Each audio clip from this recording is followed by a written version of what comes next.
Today I haven't come here to talk to you about a galaxy far, far away, but something a little closer to home. What I'm talking about is the real Star Wars, otherwise known as SDI, the Strategic Defense Initiative. Pet project of then President Ronald Reagan, it's been credited with everything from causing the fall of the Soviet Union to possibly being the Earth's last best hope to defend itself from an alien invasion. While there have been a lot of half-truths and innuendos about the quest to create an orbital defense shield, I'm here to set the record straight. It all started with a broadcast made on March 23, 1983. I call upon the scientific community in our country, those who gave us nuclear weapons, to turn their great talents now to the cause of mankind and world peace, to give us the means of rendering these nuclear weapons impotent and obsolete. Tonight, consistent with our obligations under the ABM Treaty and recognizing the need for closer consultation with our allies, I'm taking an important first step. I am directing a comprehensive and intensive effort to define a long-term research and development program to begin to achieve our ultimate goal of eliminating the threat posed by strategic nuclear missiles. To say this press conference stirred up a hornet's nest of controversy was to put it mildly. Not only was the Soviet reaction to the broadcast negative, so too were the opinion of many U.S. allies and even some of Reagan's own staff as well. In his own memoirs, Reagan admitted that some of my advisors, including a number at the Pentagon, didn't share this dream. In fact, they couldn't conceive of it. The righteous indignation both inside and outside of Washington was centered on the fact that SDI was not only a scientifically complicated plan, it literally undermined the balance of power. Soon, the U.S. media began to poke holes in the concept by pointing out a number of technical hurdles necessary to design and deploy SDI. It wasn't long after that when Senator Ted Kennedy called it a reckless Star Wars scheme. While the nickname stuck, it was only after the fall of the Iron Curtain that some in the administration called it Reagan's Big Bluff. The fact is, the Reagan and Bush administrations spent some $30 billion on SDI. So what did the U.S. taxpayers get for their money? That's a good question. To protect the United States and its allies from an ICBM attack is no easy task. It means detecting and interdicting the missiles in flight. While the technology in the 80s was such that the Air Force could already detect the launch and trajectory of nuclear missiles, it was thought by the public they had no means of intercepting them. This was far from true. As early as the 1950s, the U.S. had developed a hypersonic anti-missile system called Nike. Initially deployed around key coastal cities to knock down Soviet bombers, by the late 60s, the Strategic Air Command began developing an anti-ICBM version of the missile called Nike X. These two-stage, 8,000 mile-per-hour interceptor missiles could be launched on a moment's notice and could be fitted with either conventional or nuclear warhead. The system was designed to cluster batteries of the rockets near potential targets to be fired off in salvos at incoming missiles. This would allow interception of Russian ICBMs to take place up to the last few seconds before impact.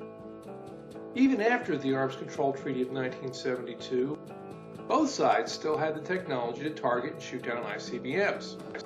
So why was Reagan's Star Wars such a political bombshell? More importantly, why did those in the Reagan administration consider SDI to be technologically impractical given the earlier developments of ABMs? Well, while ABMs could intercept ICBMs as they re-entered Earth's atmosphere, taking the missiles out during the boost phase was a more difficult proposition. While technically getting around the ABM treaty, orbital laser platforms or space-based projectile systems were devilishly difficult to deploy, since the amount of time a missile took to transit boost phase was limited at best. Additionally, the sheer amount of hunter-killer satellites that would be needed to create an effective shield in low Earth orbit was anywhere from 1,000 to 2,000 satellites. If having thousands of heavily armed satellites circling overhead sounds scary, so too did the logistics of deploying, maintaining, controlling, and replacing them on orbit. One paper published by the Union of Concerned Scientists summed up SDI like this: such a system would easily become one of the most expensive military projects of all time. An estimate by the Institute for Defense Analysis pegged the cost for a constellation of 960 SDI satellites to be more than $282 billion, and we're talking 1980s dollars, folks. I guess it's a good thing that the plug was pulled on Reagan's Star Wars program, or it could have meant the U.S. economy was the one that would have taken a big hit from such an expensive project. As for where the $30 billion that was spent on SDI went, is anybody's guess. What's even more troubling is the rationale behind such a costly boondoggle by a president who failed to heed his advisors when it came to developing a high-tech space-based weapon system that nobody really wanted or needed. Some Reagan staffers hinted that the Gipper, who was prominently featured in numerous Hollywood B-movies, was literally letting life imitate art.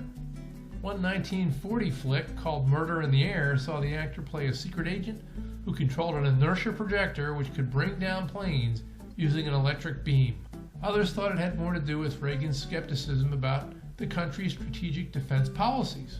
There were still others who recalled how Ron and Nancy had reported seeing a UFO when he was governor of California. Reagan even spoke about the incident on the Steve Allen show. If it seems a bit out there, let me point out that President Reagan mentioned the threat of an alien invasion in a speech he made to the UN on September 21st, 1987. Perhaps we need some outside universal threat to make us recognize this common bound. I occasionally think how quickly our differences worldwide would vanish if we were facing an alien threat from outside this world. And yet, I ask you, is not an alien force already among us? While some people think this comment was taken out of context, let me assure you that the Soviets didn't. In a speech given to the Central Committee in 1987, Mikhail Gorbachev stated, "At our meeting in Geneva, the U.S. President said if the Earth faced an invasion by extraterrestrials, the United States and the Soviet Union would join forces to repel such an invasion. While I won't dispute the hypothesis, I think it's a bit early to worry about such an intrusion." If you're still having a hard time getting your head around the real Star Wars, let me point out that if you believe it was due to the SDI that the USSR collapsed, this assumption was proven to be false.